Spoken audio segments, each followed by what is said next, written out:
we can't have a discussion about pornography. It doesn't look to me like pornography is really a very good idea. I don't think it's helping anyone. Mm-hmm. Now, you know, there might be codicils to that, freedom of expression, some potential educational utility, the pleasure that's a consequence of sexual utilization of pornographic material.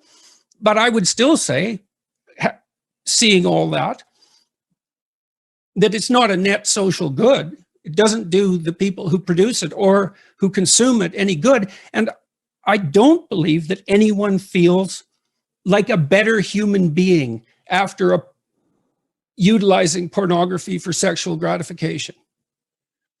Now, you might say, well, that's because they've been shamed about sex since they're born, and, you know, and that's a consequence of our crooked culture. And, you know, in a utopian world, we wouldn't have that shame. And no, it's way more complicated than that.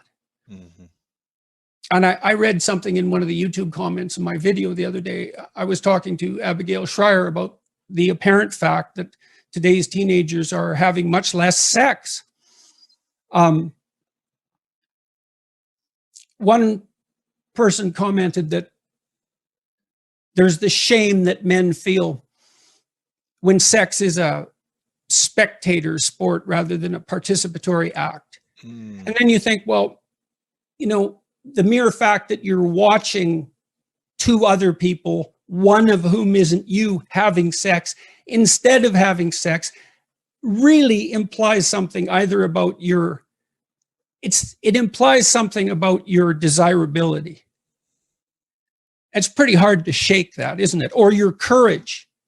Why is it that you're sitting there alone at night with your laptop on your lap? What the hell's wrong with you? Well, nothing. It's just we should dispense with sexual shame. It's like, no, probably not. That's probably not the answer. Well, so that was all, you know, why do people have a hard time negotiating about sex or talking about it? Well, it's no bloody wonder. Sex is such dynamite. I agree.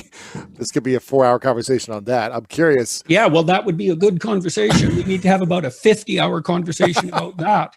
You should do a series on your YouTube channel about that. I'm curious about